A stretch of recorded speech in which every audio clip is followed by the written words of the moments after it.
Alright, it's finally time to review Equestria Girls. I've been putting this off for ages, but now's the time to do it. Brand new Equestria Girls vectors in 3, 2, 1. Alright, let's get this show on the hell? Why am I on camera? Where are the Equestria Girls vectors? What do you mean we still can't afford a vector artist? Well, you know what? Forget it. I'll just use my regular vectors. Oh yeah, I'm trigger happy, yes I'm trigger happy. Better watch out, punk, or I'm gonna have to blow you away.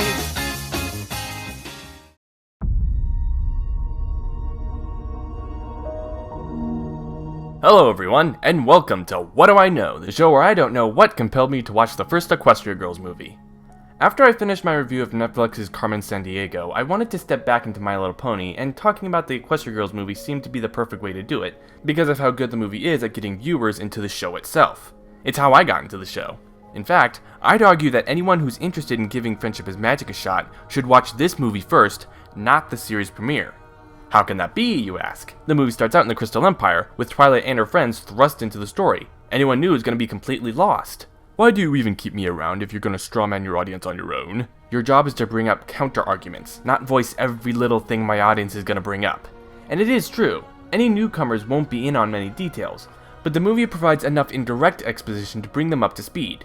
If anyone watches this movie without having seen any of the first 3 seasons, they can pick up on everything they need to know through dialogue that is, for the most part, totally natural. The first few minutes tells us that Twilight has recently become a princess. Your very first princess summit.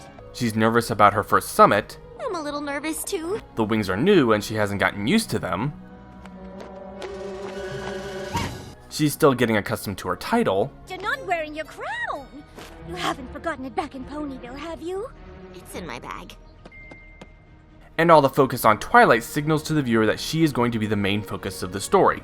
That's just the first minute of the movie, and while it's not handled with the same grace as, say, the exposition of Charlie's character in Bumblebee, it is smooth enough to bring everyone up to speed without feeling too clunky. Oh, by the way, if you haven't seen it yet, go watch Bumblebee. You have no idea how refreshing it is to have a human character in a Transformers movie that you'll actually care about. But there is one other problem that the exposition can't get around, and that's the characters. The movie thrusts the main 6 into the setting with nary an introduction, and that's gonna catch newcomers off guard. It certainly did for me when I started watching this. But every character gets a little bit of dialogue to establish themselves, and nobody's gonna wonder why we should care when they are introduced properly when Twilight meets their human counterparts later, so I think it balances out. And the way this movie handles its exposition is especially important because the most important relationship this movie needs to establish is the rapport between Twilight and Spike. Spike's helpful and supportive attitude versus Twilight's apprehension does a pretty good job setting up how they'll play off one another later in the movie, and it's a great way to set up the movie's themes. Just because I have this crown and these wings, it doesn't mean I'll be a good leader. Whether that movie explores this particular theme well is up for debate, but I'm getting ahead of myself. And then we reach the song. My little pony, my little pony.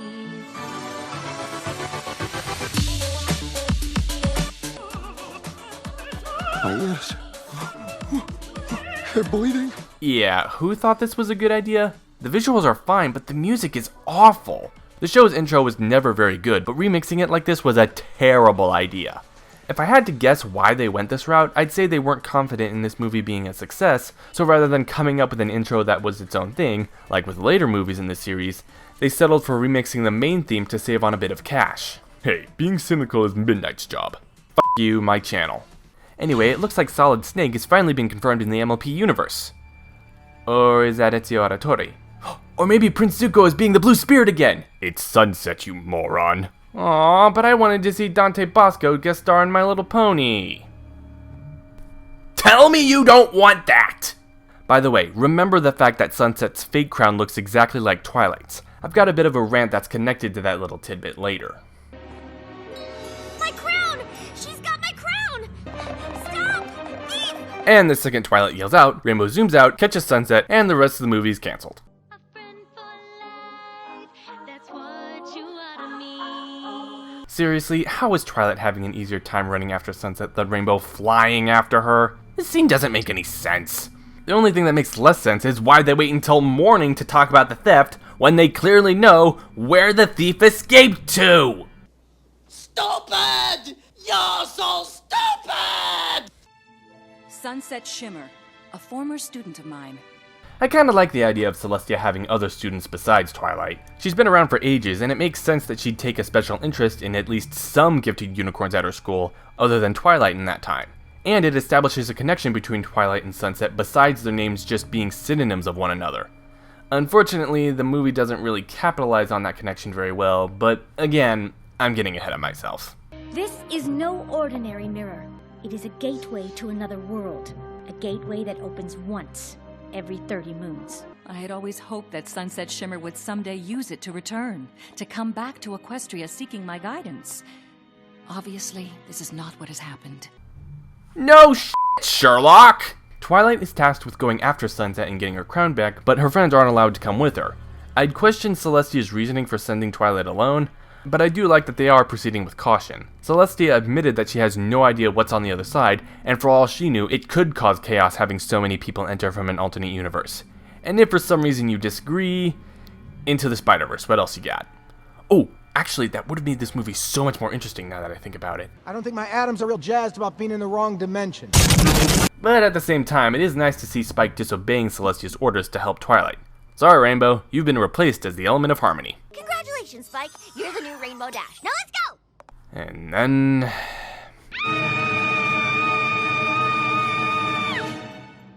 This is an interesting one for me. I was not a member of the fanbase when this movie came out, but you don't exactly have to be a historian to know that this came out recently after Twilight became an alicorn, and there was a lot of controversy surrounding that particular change to the status quo. Turning Twilight into a human was probably not the best way to calm the more pessimistic fans. But this does bring me to the first reason why I think this movie makes a better introduction to MLP than the series premiere.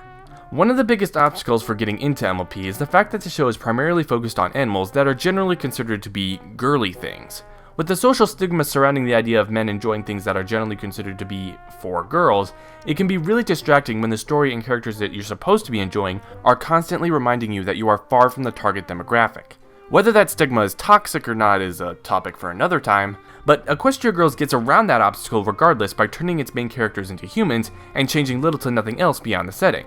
This way, an audience can appreciate the characters and story without that stigma and more easily decide if the story and characters are interesting enough for them to consider the show to be worth their time. It's still unmistakably for girls, but it's still a lot less distracting than watching ponies run around. And you could argue that Equestria Girls' decision to follow standard high school tropes rather than subvert them would be counterproductive in that front, and I'd be hard-pressed to argue otherwise, but Friendship is Magic became popular because of its cast of characters more than anything else, and if it can get those right, then I'd argue that the generic high school plot won't be that much of an issue. But back to the story. After some visual comedy that ranges from good to what? We meet the second best character in the movie. Whoa! You okay? Your tears of anguish nourish me, shippers. Wallow in your despair and agony as your many vessels sink to the bottom of the ocean in the mere presence of Flash Sentry. Actually, Trigger, I'm pretty sure he's a waifu stealer, not a ship. Let me have this! Okay. In all seriousness, I don't hate Flash. At least, not anymore. I'm gonna talk about the biggest problem with him later, but what it really comes down to is that he has no purpose in the story. That, and there's a distinct lack of personality. But I maintain that Timber is a far better character, because while he was grating at times, he actually did something in his movie. He wasn't very effective, but he still did something. Trigger? What? That doesn't count! Why not? Because, look, save it for when we actually get to that scene. After an okay musical number, I think. I mean, they're doing it the same way Tarzan did its music. Can you really call them musical numbers if none of the characters are singing? Well, anyway, we come to what is probably the funniest bully confrontation scene ever. How dare you speak to her that way? What did you say? I said, how dare you speak to her that way? Who walks like that? Who talks like that, for that matter? It's so cartoonish and surreal, it's impossible not to laugh at it. You could make any movie better if the hero and antagonist walked towards one another like that at least once in the movie. Imagine Doctor Strange and Thanos doing that before the Battle of Titan. It's amazing. It almost makes up for Sunset's generic-ass dialogue and incredibly forced voice acting. I can speak to anyone, any way I want. On Monday she's a bitch, on Tuesday she's a bitch, and Wednesday to Saturday she's a bitch. Then on Sunday just to be different, she's a super king, Kamehameha, bitch. But this leads me to the second reason why I think this movie makes a better introduction than the premiere. My name's Twilight. I'm Fluttershy. It sounds like you're saying Fluttershy, but how can that... Oh my goodness! Who's this sweet little guy? The first few minutes of the series premiere are dedicated to establishing Twilight's personality and the central conflict of the story. But as soon as she gets to Ponyville, the whole thing just stops. The plot comes to a screeching halt because Twilight is ordered to meet several random ponies. The episode literally goes through a checklist of characters it needs to introduce before it can continue the story. The only one Twilight meets by chance is Pinkie Pie, and even then her introduction just feels like the last arbitrary check on a list of things that need to happen. It's the same problem I have with Shadowplay Part 1. The story has to be put on hold to introduce elements that play an essential part in the narrative later, instead of introducing them as the story goes on. And in the case of the premiere, it completely ruins the pacing. It's not good writing. It's sloppy at best. Equestria Girls doesn't have that problem. The events of the narrative lead Twilight into meeting all of her friends' human counterparts in a much more natural way.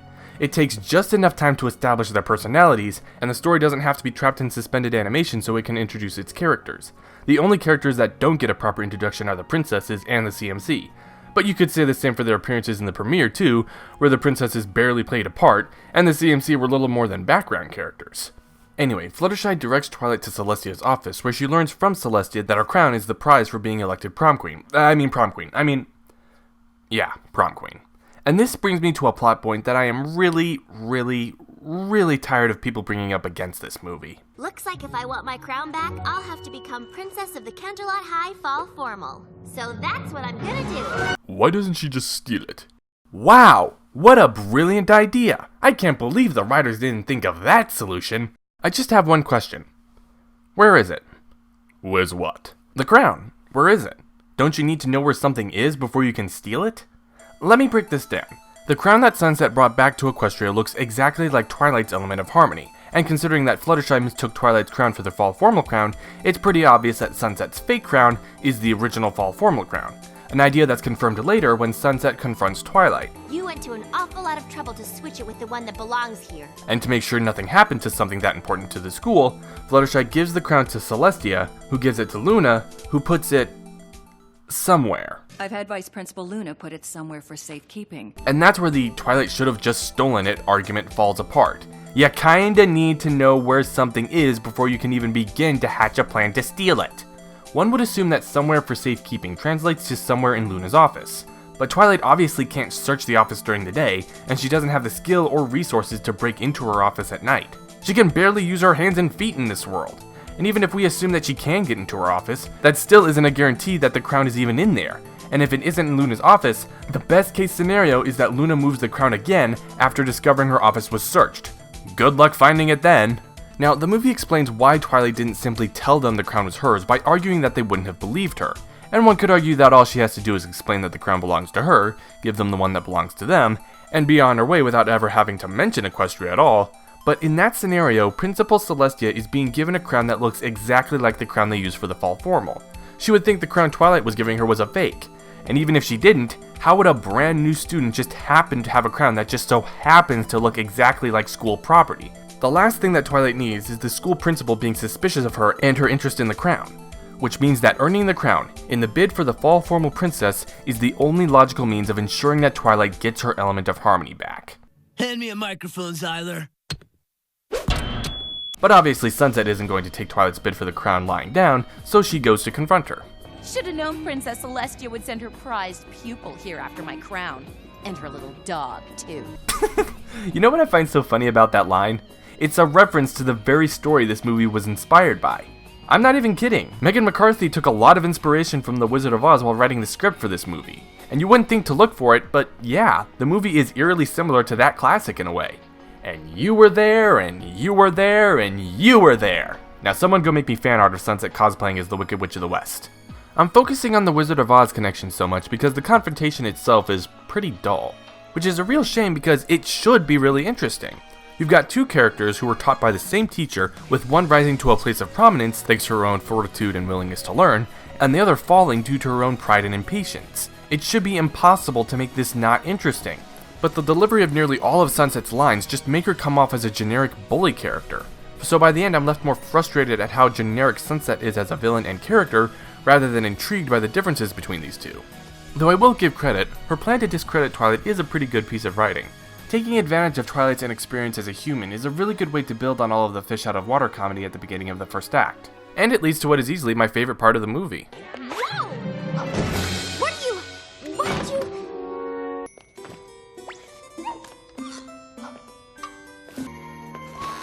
Oh, yes, this is good. No one will recognize you. Let's all stop to appreciate this scene. Having seen the video that Sunset posted of Twilight, Rarity, thinking of the public humiliation Twilight would inevitably suffer, sought her out to help her avoid that. Rarity is so decent a human being that she doesn't like the idea of someone, a complete stranger mind you, being ostracized by the student body, and, with no expectations of a reward or payment, sought out the victim to help them through the embarrassment. Rarity was the one character I was most interested in seeing more of when I started watching the show itself because of this scene. She instantly becomes the best character in the movie, with just a few seconds of her figuring out Twilight's measurements and a few lines of dialogue. Unfortunately, that interest in seeing more of Rarity led to a lot of disappointment and frustration rather quickly, but that's a rant for another day. And this leads me to another point of contention, the fact that Sunset was able to divide the main six by feeding them miscommunication. And yeah, it's pretty stupid. As it stands, all Sunset really did was feed each member of the main six misinformation, but that isn't really enough to tear apart a friendship. Realistically, they'd figure out something was going on and establish new means of communication, new email addresses, confirming text messages, stuff like that. But to be fair, I don't think the idea is in and of itself bad.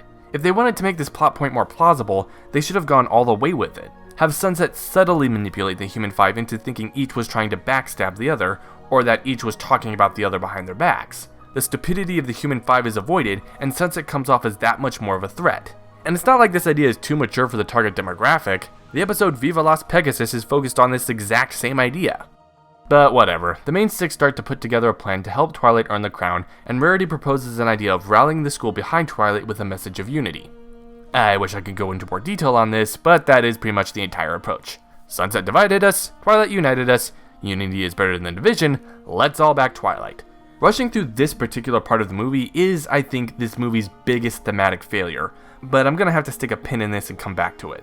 Speaking of the musical number, am I the only one who thinks they're leading into the final battle music from Pokemon Gold and Silver every time they hear the start of this song?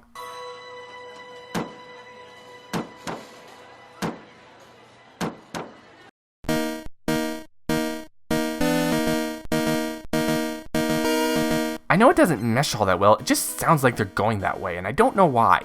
Anyway, what is Sunset's counterplan? Isn't this just awful? Why would Twilight Sparkle do something like this? Why would you think Twilight was responsible for something like this? Because I have proof. Huh.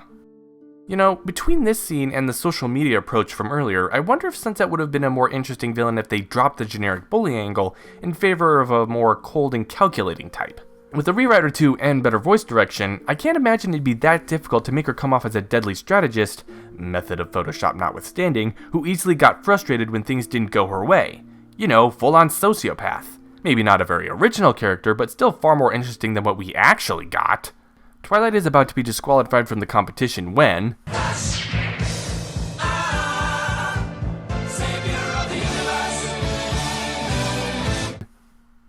Oh, don't look at me like that. I had to do it at least once.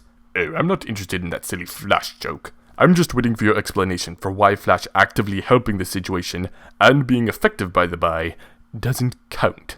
Because it does nothing to inform Flash's character. What do we actually learn about Flash through this scene that we don't already know? That he's a nice guy? Yeah, first scene with him already established that. That he's got a thing for Twilight? Again, are we watching the same movie? This scene doesn't tell us anything about Flash. Timber's attempt to hack the Brambles away, on the other hand, does inform his character. It shows that he's capable of thinking quickly and isn't paralyzed in the face of terror like most people would be. The guy would probably do well in the military. More importantly, I'm not convinced that Flash's involvement in clearing Twilight's name is enough to justify his existence in the story. One could argue that Timber's axe work does less to justify his existence, and you'd be right, but he has more than enough scenes with his sister to prove that he has a purpose in the story besides being a generic love interest for Sci-Twi. With Flash, you could cut him completely out of the movie, give his contribution to any of the main six, like, say, Applejack or Rainbow Dash, and the only thing the movie would lose is a romantic subplot which, let's face it, wasn't really that interesting to begin with. Unless, of course, you wanted to keep the romantic subplot and just have Twilight develop a crush with... No shipping! Unfortunately, Sunset's destruction of the gym will mean that the dance is postponed, and since the portal closes that night, Twilight can't really afford that kind of delay. With no other alternative, she's forced to tell her friends the truth, in hopes that they will be able to help her get the party back on.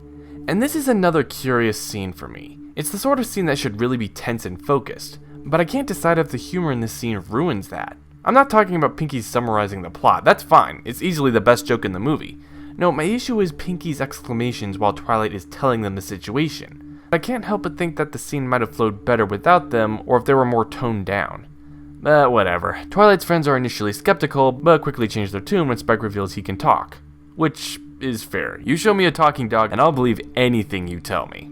Twilight and her friends start cleaning up the gym, and the rest of the student bodies start to pitch in. Now, I do have some thoughts on this, but I'm gonna have to put a pin in this one too and come back to it later. Let's skip ahead to when the party actually gets going and the winner of the crown is announced. The princess of this year's fall formal is... John Cena! Boy, wouldn't that have been a different movie. No, of course, Twilight wins the crown. But Spike is kidnapped in order to lure Twilight out into the courtyard, where Sunset gives her an ultimatum. Give Sunset the crown and go home empty-handed, or keep it and allow Sunset to destroy the portal. But Twilight ain't having any of it. Equestria will find a way to survive without my element of harmony.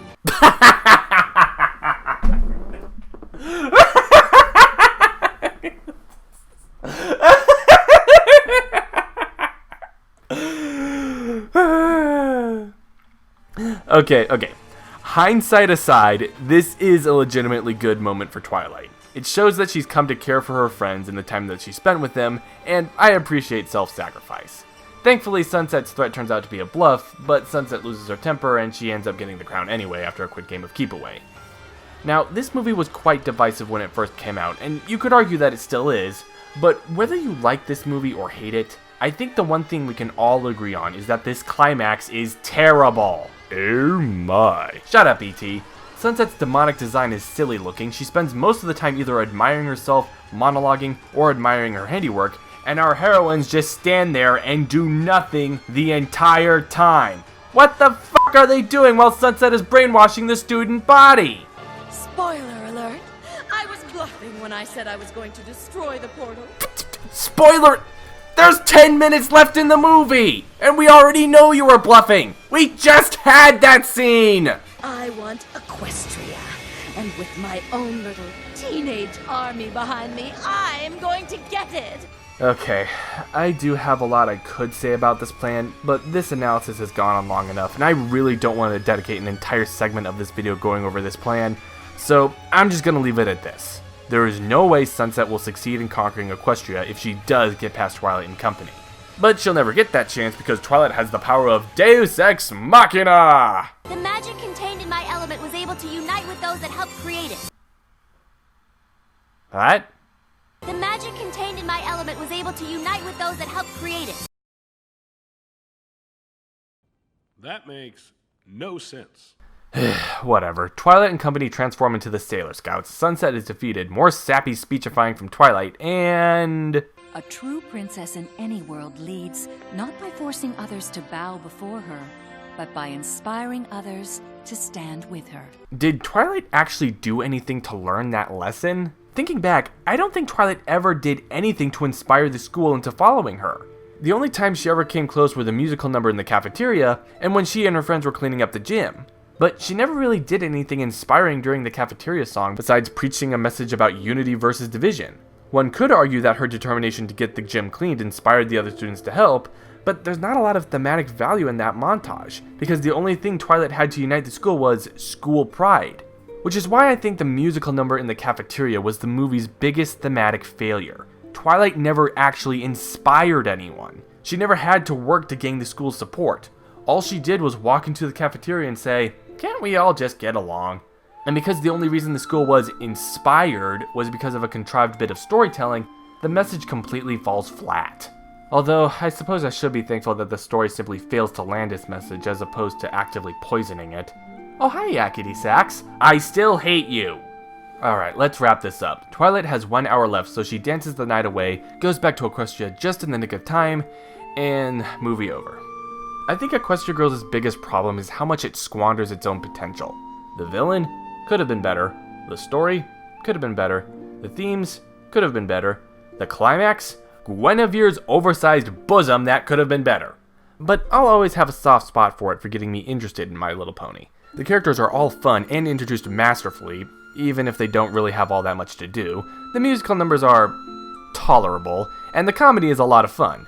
Pinkie and Rarity in particular steal the show a lot, and I maintain that it makes a far better introduction to the series than the very first episode. Though that's probably just because that's how I got into My Little Pony, so what do I know? I'm Officer Trigger Happy, and I really need to get some new vectors made. We're done, Dave!